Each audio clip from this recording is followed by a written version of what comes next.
간증문 작성 안내인데요. 왜 간증문을 작성하고자 하냐면, 여기 이제 1번에 보면 유익한 부분들에 대해서 여러 가지가 있겠지만 그 중에 한 6가지만 추려봤습니다. 첫 번째로, 간증문을 작성하면 그것 자체가 나에게 베푸신 하나님의 은혜를 높이고 찬양하는 것이 됩니다. 그리고 또 두 번째로, 간증문을 지속적으로 작성하고 또 제가 이제 여러분들과 나눌 부분들이 있으면 같이 나눕니다. 그래서 그걸 나누는 훈련을 통해서 이 설교의 말씀들을 매일매일 마음에 붙잡을 수 있어요. 간증문을 쓰면서 붙잡을 수 있고, 또 간증문을 나누다 보면 사람마다 환경이 다 다르거든요. 사람마다 환경이 다 다른데 말씀은 하나예요. 각 사람에게 하나님의 말씀은 다 정말로 묘하게 기막히게 적용이 되고 사람들을 변화시킨다라는 거예요. 그래서 그런 것들을 나누다 보면 우리에게도 큰 은혜가 되고 구체적으로 말씀을 적용할 수 있게 만드는 능력이 있습니다. 그리고요, 또 세 번째로, 간증문을 지속적으로 작성하고 나누다 보면 우리가 불신자들에게 복음을 전할 때 이 말문이 열려요. 불신자들에게 복음을 전해야 되는데 예수 믿어야 돼, 천국 지옥은 있어, 한두 마디 하면 더 이상 할 말이 없어요.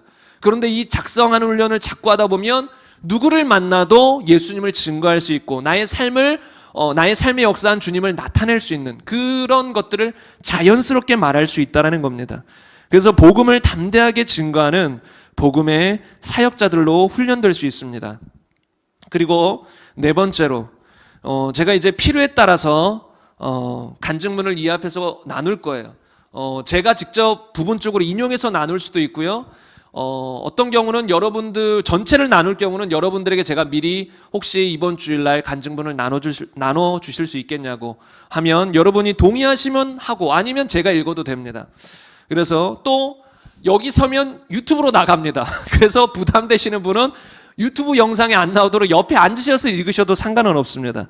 아무튼 근데 이것이 훈련이고 유익되는 것이기 때문에, 또한 간증이라는 것 자체가 모든 사람 앞에서 주님을 높이는 거잖아요. 그냥 간증문 작성이 그냥 나 혼자 쓰고 멈추는 게 아니라, 쓰는 이유 자체가 많은 사람과 이 은혜를 나누고자, 주님을 증거하고자 하는 것이기 때문에 그렇게 필요에 따라 나누려고 합니다. 그리고 또 5번째 유익은 무엇이냐면요, 목회자가 성도들의 깨달음 상태, 회개 상태, 변화 상태, 죄에 대한 고민, 직장 문제, 가정 문제, 그 모든 부분들을 더 깊이 알 수 있어요. 그래서 여러분 그런 것들을 알게 되면 제가 더 구체적으로 기도할 수 있고요, 또 그것들을 나누다 보면 성도님들도 같이 함께 기도할 수 있습니다. 그리고 또 성도님들의 고민과 영적인 상태들을 제가 보고 주님 안에서 감동에 따라 또 설교하는데 도움이 될 수 있습니다. 그리고 6번째로, 간증문을 서로 나누는 것은 우리가 예수님 안에서 서로 진정한 교제를 가능하게 만듭니다. 여러분들도 타교에서 많은 교제를 해봤을 거예요. 같이 셀 모임, 구역 모임에서 식사도 해보고 같은 교제도 해봤을 거예요. 그런데 모든 교회가 그렇지는 않겠지만 많은 경우 먹고 마시고 서로 수다 떨다가 그치는 경우가 많아요. 근데 성경 안에서 진정한 교제는 그런 것을 좀 벗어나야 돼요. 물론 먹고 마시고 교제하고 즐겁게 지내는 거 좋습니다. 당연히 그리스도인들이 가장 그렇게 살아야 되죠. 그런데 거기에서 빠진 게 있어요. 예수님 안에서의 교제가 빠지는 거예요.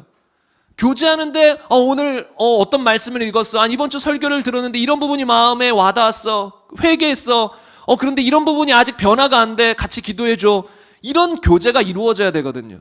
주님의 말씀 앞에서 내 삶을 나누고 함께 기도할 수 있는 교제가 이루어져야 되는데, 그런 교제는 쉽게 이루어지지 않는 것 같아요. 그래서 이 간증문을 서로 쓰고 나누다 보면은 어떤 그런 교제의 삶이 자연스럽게 이루어질 수 있다라는 것입니다.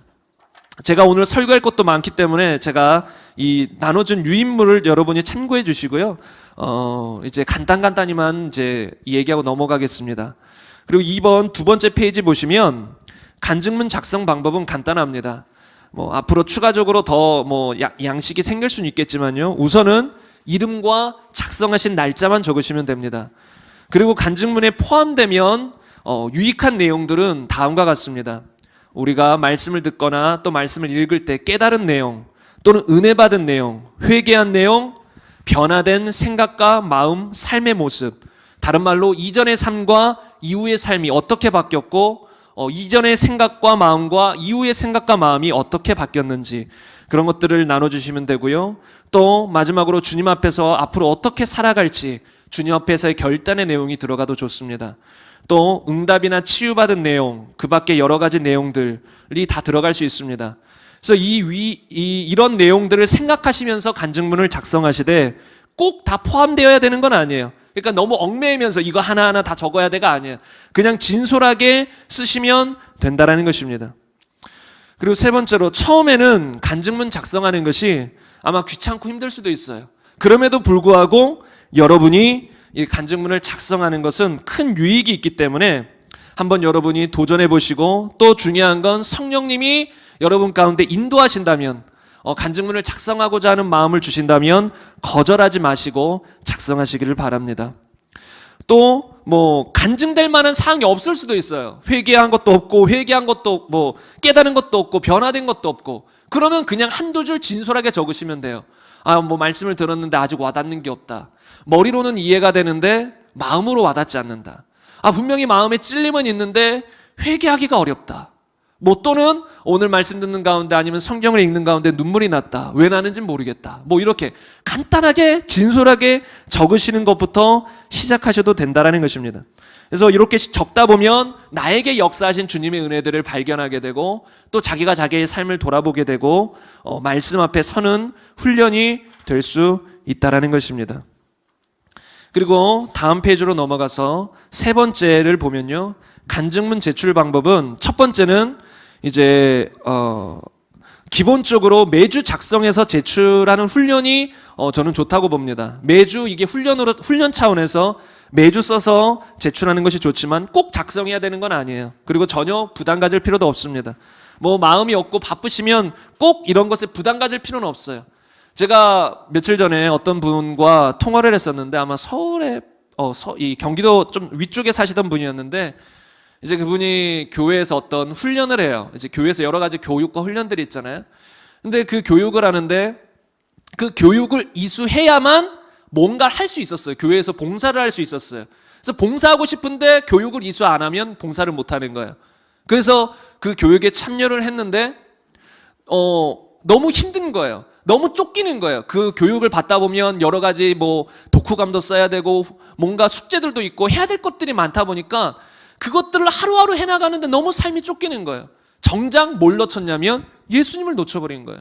그런 훈련을 통해서 원하는 건 주님을 닮아가고 주님께 더 나아가는 건데 그걸 놓쳐버렸다라는 거예요.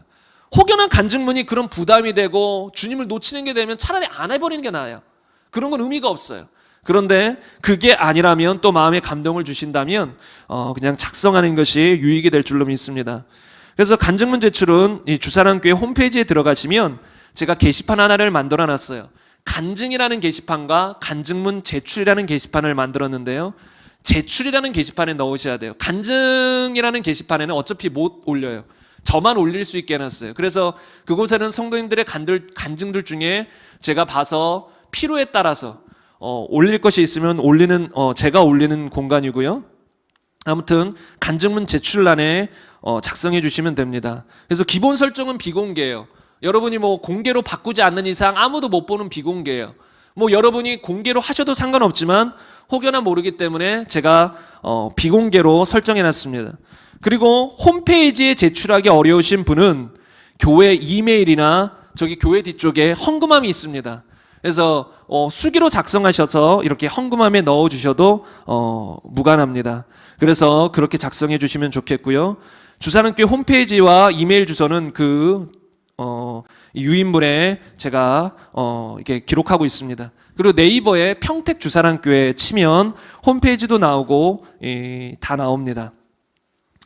그리고 네 번째로 주의할 점이 있습니다. 간증문이라는 것 자체가 나에게 베푸신 은혜를 사람들에게 나누는 거잖아요. 근데 나의 삶을 나누는 게 아니에요. 단지 나에게 베푸신 주님의 은혜를 나누는 거예요. 나는 이렇게 부족하고 연약한데 주님이 나에게 이런 일을 하셨습니다. 다른 말로 주님을 높이는 것입니다. 그래서 주님을 높이는 것이기 때문에 많은 사람들에게 공유가 될 수 있어요. 그렇기 때문에 여러분이 모든 사람이 볼 수 있다라는 생각을 하고 쓰셔야 돼요. 그러니까 이거는 비밀의 간증이야, 이런 거는 올리시지 마시고 모든 사람들에게 나의 삶의 역사는 하나님을 증거하는 그런 생각을 가지고 쓰셔야 됩니다. 그래서 간혹 보시면 옛날에 제가 어떤 집회 같은 데 참석해 보면 은혜 받아가지고 별의별 이야기를 많이 합니다. 사람들 앞에서 제가 이런 삶을 살았는데 어떻게 변화됐고 하는데, 자기가 과거에 죄진 삶을 너무나도 적나라하게 구체적으로 말하는데 때때로 너무 구체적으로 말하는 거 아닌가? 다른 사람이 듣기에도 민망한 정도로 어떤 그런 얘기를 했는데요. 그게 꼭 나쁜 건 아니에요. 옛날에 1907년 평양 대부흥 그런 얘기를 하잖아요. 그럴 때도 많은 사람들이 내가 도둑질을 했습니다, 내가 거짓말했습니다, 내가 간음을 저질렀습니다, 이런 것들을 사람들 앞에 고백했습니다. 그리고 회개했어요. 그런 게 꼭 나쁜 건 아니지만 본인이 감당할 수 있는 수준 안에 써야 돼요. 내가 이 말을 딱 했는데 뒤돌아서서 내가 왜 말했지? 이러면 오히려 시험 들어요. 그러니까 내가 어떤 죄를 졌다, 음란한 영상을 봤다, 그 정도는 우리가 말할 수 있습니다. 고백할 수 있어요. 왜냐하면 나는 이제 아니니까. 근데 고백하는 사람의 특징은 돌아섰기 때문에 고백하는 거거든요. 내가 과거 이런 죄를 졌는데 이제는 내가 돌아섰습니다. 그래서 나는 당당하니까 고백하는 거예요. 근데 당당하지 못한 사람은 고백하기 어렵습니다. 왜요? 아직도 그 죄가 내 안에 있으니까 못 고백해요. 근데 고백한다면 그 사람은 버렸을 가능성이 아주 커요. 그래서 그런 것들을 고백할 수 있는데, 예를 들어 어떤 구체적으로 그걸 세세히 묘사하면 내가 이런 음란한 영상 죄를 범했습니다, 이러면 듣는 사람도 그것이 상당히 거슬릴 때가 있고 말한 본인도 나중에 후회하기도 해요. 후회하기도 한다는 거예요. 그리고 사람이에요. 사람은 사람일 뿐이에요. 그러니까 남들이 저 사람의 구체적인 어떤 치부를 드러낼 때 정말 주님 안에 하나된 믿음의 사람들은 나도 그런데, 나도 그런 존재인데, 나도 죄악된 존재인데 그냥 은혜로만 받아들일 수 있지만 변화되지 않은 사람도 많아요. 그런 사람들은 그런 것을 가지고 손가락질할 수도 있어요. 그래서 그런 것들을 생각하고 담대하게 말할 수 있는 것만 말씀하시기 바랍니다. 저는 제 과거의 치부들을 드러낼 때 저는 담대해요. 누가 뭐라 해도 상관없어요. 왜요? 그런 삶을 살았지만 지금은 아니거든요. 과거에 게임 많이 했어요. 과거에 도둑질 어릴 때 한번 해봤습니다. 도둑질은 아니고 예를 들어 3,000원 내야 되는 덕구 온천에다가 2,000원 냈습니다. 그런 거 해봤습니다. 그 밖에 욕은 거의 해본 적은 없네요. 욕은 거의 해본 적은 없지만 이기적이었고 나만 알았고 그 밖에 여러 가지 삶의 죄악들을 많이 졌을 겁니다. 그런데 저는 그런 것들을 여러분 앞에 말하는 게 전혀 부끄럽지도 않고 그게 저의 치부라고도 생각하지 않아요. 복음을 알면 그게 전혀 부끄러운 게 아니에요. 다 그런데. 그리고 여러분이 나누는 거 듣다 보면 다 자기 얘기예요. 다른 사람들이 저런 얘기를 하잖아요. 많은 사람들이 공감합니다. 나도 그렇지, 나도 회개해야지. 저도 과거에 시기하고 질투하는 저의 모습을 보고 얼마나 고통스러웠는데요. 제 옆에 있는 친구가 칭찬받는 걸 보면 얼굴이 빨개져요. 왜 빨개지는지 모르겠어요. 속에서 부글부글 일어나. 왜 부글부글 하는지 모르겠어요. 칭찬받는 걸 기뻐해줘야 되는데 내가 칭찬받아야 되는데 친구가 칭찬받으니까 부글부글 거리는, 어찌 보면 참 쪽팔리는 이야기야. 왜 그럴까? 나는 왜 이럴까? 나의 존재를 왜 이럴까? 엄청 기도했거든요. 주님, 이러면 안 되는데 왜 시기합니까? 왜 질투합니까? 그런데도 잘 해결이 안 됐었어요, 과거에. 그런 저의 모습들이 다 있습니다. 여러분들은 어떻습니까? 여러분들 삶 속에서도 다양한 모습들이 있을 거예요. 그런 모습들 중에 내가 정말 회개하고 변화된 것들은 공개할 수 있고 나눌 수가 있습니다. 그리고 나눌 때 은혜가 배가 되고 다른 사람들에게도 구체적으로 삶을 회개할 수 있도록 이끌 수 있다는 것입니다. 아무튼 본인이 감당할 수 있는, 담대하게 말할 수 있는 선 안에서만 작성해 주시길 바랍니다. 그리고 간증이라는 것 자체가 주님을 높이는 거예요. 나를 높이는 게 아니에요. 그래서 여러분이 쓰신 간증은 다 은혜롭더라도 제가 여러분의 모든 간증을 다 공개하거나 다 같이 나누는 건 아니라는 거예요. 엄청 귀한 보석과 같은 귀한 간증문이 있어도 저는 안 나눌 수도 있습니다. 설교의 주제에 따라, 내용에 따라 안 나눌 수도 있어요. 그러니까 여러분의 간증을 제가 나누지 않았다고 또는 공개가 안 됐다고 혹여나 그런 분은 없겠지만 시험에 들거나 낙심해서는 절대 안 된다는 거예요. 또 그 생각이 나네요. 며칠 전에 전했던 분이 그런 말 하더라고요. 그러니까 이제 정말 찬양을 주 앞에 하고 싶었어요. 그래서 찬양을 주 앞에 하고 싶어서 아까 그 훈련을 참석하신 것이었어요. 근데 나중에 주님이 마음을 깊이 저와 상담한 다음에 막 방언으로 많이 기도했었나 봐요. 그런데 갑자기 주님의 은혜가 부어지면서 주님이 자기에게 말씀하시기 시작하는데 본인은 계속 합리화하고 있는 거예요. 주님 앞에. 뭐라고 합리화하냐면 주님, 내가 주님 앞에 찬양하고 싶어서, 찬양 드리고 싶어서, 찬양단에 쓰고 싶어서 이러는 것 아닙니까? 그런데 주님은 나는 너에게 찬양하라고 했지, 너에게 찬양하는 은사를 줬지, 찬양단 앞에 서서 사람들 앞에 찬양하라고 한 게 아니다. 너는 골방에서도 찬양할 수 있다. 나는 그 찬양을 기뻐 받는다. 이런 말씀들을 하면서 마음을 깊이 회개하고 돌이키셨다고 하는데, 우리는 간증문도 마찬가지예요. 주님 앞에 쓰는 거예요. 1차적으로는 주님 앞에 자신의 삶을 돌아보며 은혜를 받은 걸 쓰는 것입니다. 그래서 다른 사람이 알아주든 안 알아주든 공개되든 안 공개되든 그건 의미가 없다라는 거예요. 그냥 주님 앞에 하시기 바랍니다. 만약에 그 마음이 안 든다, 그럼 쓰지 않는 게 나아요. 오히려 시험 받습니다. 그래서 주님 앞에 쓸 마음이 아니라면 중단하시고 그냥 순수하게 주님 앞에 또 쓰길 원하시고 주님을 높이길 원하시는 마음이 있으면 함께 작성해 주시기를 간절히 바랍니다. 그래서 이제 4페이지부터는 간증문 예시를 제가 타교의 어떤 간증들인데요. 제가 2개를 추렸습니다. 그래서 2개를 잠깐 읽어드릴 겁니다. 이런 식으로 또 자기만의 어떤 원하는 방법대로 이제 간증문을 쓰시면 되지만 아무튼 이런 어떤 예시를 들어드리길 원해서 이렇게 들려드립니다. 그래서 우리 성도님께서 이 간증문을 읽어주실 겁니다. 그래서 한번 우리가 이 유인물을 보면서 함께 듣도록 하겠습니다. 수련회가 나에게 있어 가장 크게 변화된 것이 있다면 바로 사실 위에 세워지는 확실한 믿음이다.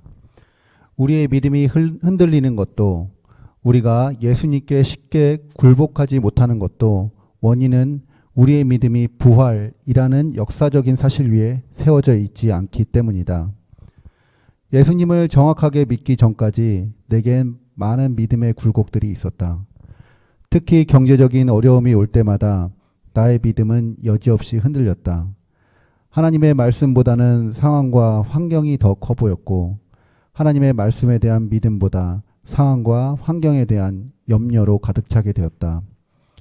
성경에서 말씀하시는 믿음은 세상을 이기고 나라들을 이기는 그런 믿음이었는데, 나의 믿음은 내 앞에 벌어진 작은 상황과 환경, 염려조차도 이길 수 없는 믿음이었다. 그러나 이번 수련회를 통해 나는 역사 속에서 부활하신 예수님이 어떤 분이신지 정확하게 보게 되었다. 전능하신 하나님, 영존하시는 아버지, 평강의 왕, 기묘자, 모사, 온 우주 만물을 창조하시고 말씀 한마디면 무에서 유를 창조하시는 하나님이 바로 예수님이셨다.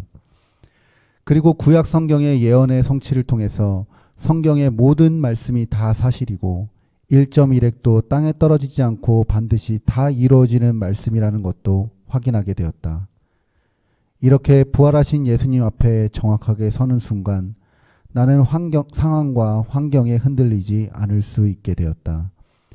예수님의 부활은 역사적인 사실, 객관적인 증거이기에 나의 상황과 환경이 아무리 커 보일지라도, 내 앞에 닥친 문제가 아무리 커 보일지라도 예수님께서 그 상황과 환경, 문제보다도 더 크신 하나님이신 것이 확실하기 때문에 흔들리지 않을 수 있게 된 것이다. 내가 예전에 선교단체에서 훈련받을 때 보았던 그림이 있다.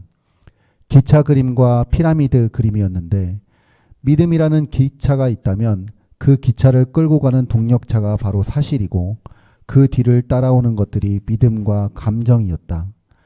그리고 피라미드 그림 역시 가장 중요하고 가장 기본이 되는 아래층은 사실이었고 그 위에 믿음과 감정이라는 층이 놓여 있었다.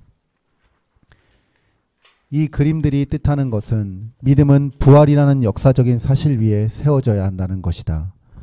예수님께서 부활하셨다는 역사적인 사실을 확증하고 그 부활하신 예수님 앞에 서면 믿음과 감정은 자연스럽게 따라오는 것이다. 나는 예전부터 감정이 풍부한 사람이 아니었다.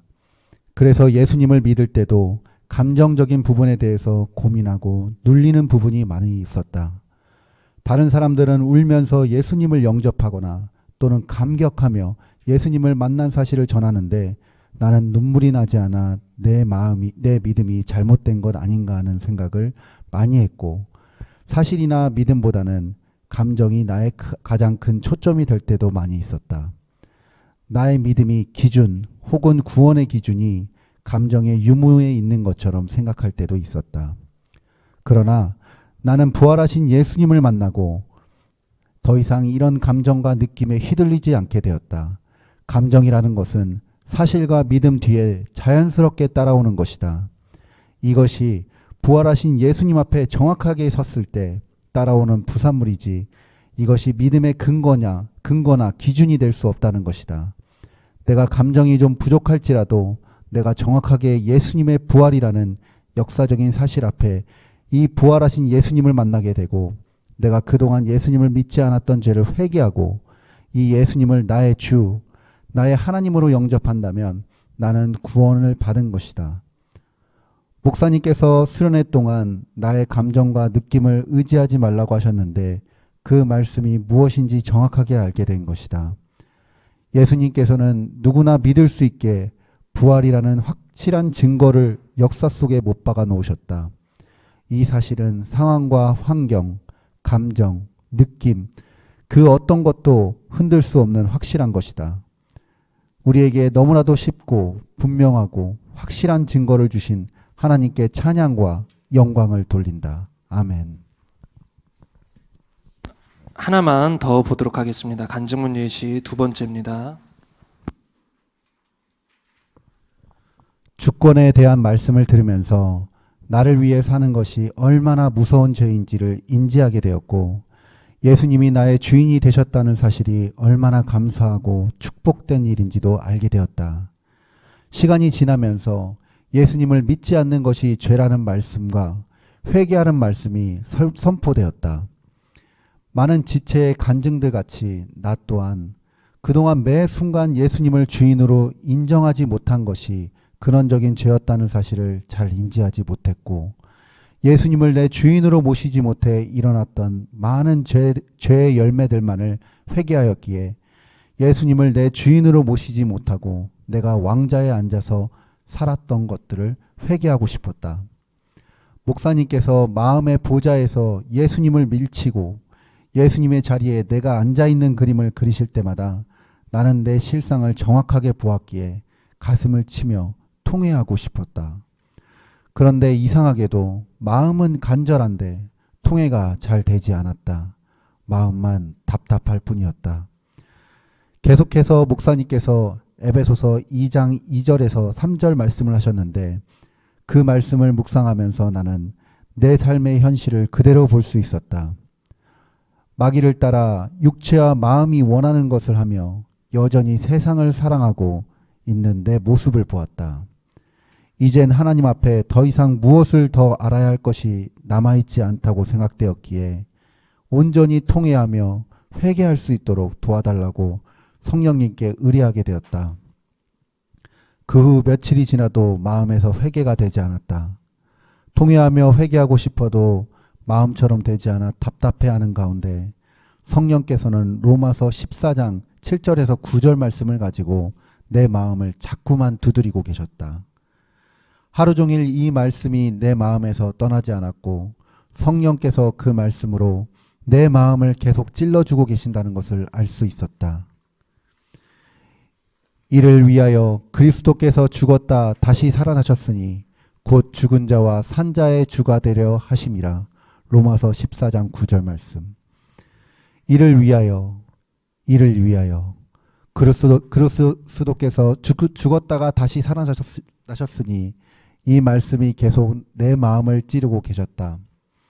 그 후 이틀이 지나 토요일 새벽 예배 기도 시간에 성령께서는 그동안 내가 생각하지 못했고 알지 못했던 문제들에 대해 밝히 보여주셨다. 그건 내게 너무도 충격적인 사건이었다. 그날 기도하면서 성령께서 알게 해주신 것을 간단히 기록한다.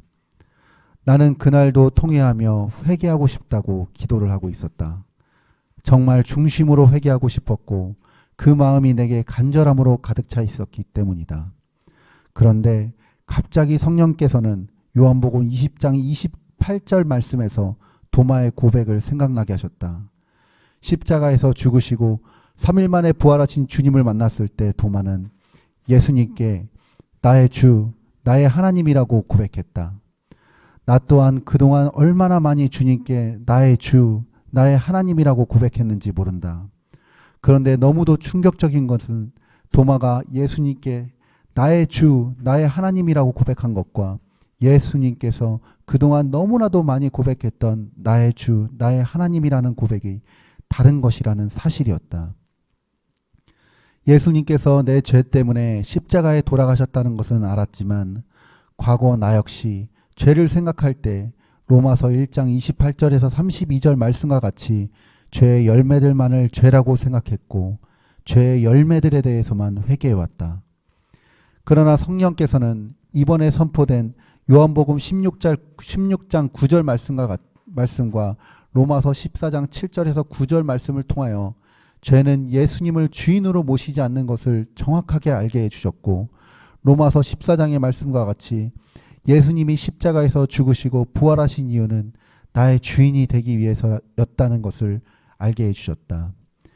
예전에 나는 도마와 같이 부활하신 예수님이 나의 주인임을 고백하지 못했다. 그러나 이제 알았다.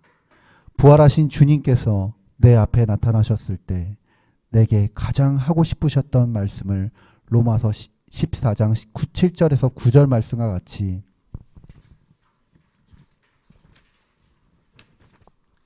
내가 너의 주인이 되기 위해 내가 십자가에서 죽고 3일 만에 부활하였노라. 이제 내가 너의 주인이 되어도 되겠냐? 그분은 참으로 인격적으로 내게 물어보시고 싶으셨다는 것을 알게 되었다. 감사하게도 성령께서는 나의 주인이 되기 위하여 나를 위해 죽으시고 3일 만에 부활하신 그 주님 앞에 도마와 동일한 고백을 하게 해주셨다. 주님만이 나의 주인이며 나의 하나님이시라고. 그리고 또한 성령께서는 나를 주님의 십자가 앞으로 인도해 주셨다. 나의 주인이 되기 위해 죽으신 주님, 그분의 십자가 앞에 섰을 때 난 그분의 십자가 앞에 그토록 하고 싶었던 통회와 회개를 할 수 있었다.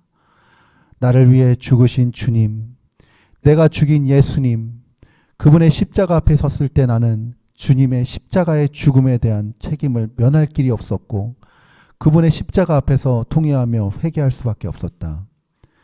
죄가 무엇인지 알고 난 후 내가 또다시 예수님을 나의 주인 자리에서 밀어낼까 너무도 두려웠다. 그리고 죄가 얼마나 무서운지를 다시금 깨닫게 되었다.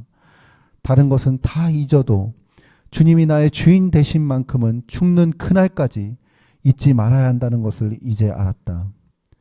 주님의 십자가를 바라볼 때마다, 나를 위해 죽으시고 부활하신 주님을 생각할 때마다 예수님만이 나의 주인이며 나의 하나님이심을 이제는 고백하고 싶다.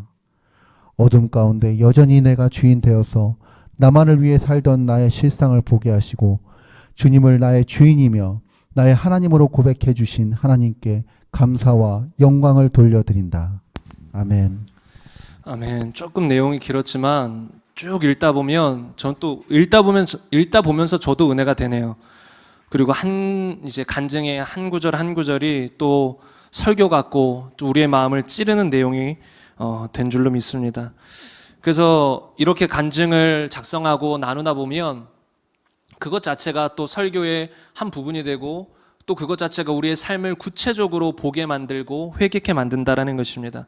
그래서 여러분 이런 것들을 참고 삼아서 이제 간증문을 작성하시면 됩니다. 그래서 성령의 감동에 따라 또 각 사람의 상황과 여건에 따라 이제 작성해 주시기 바랍니다.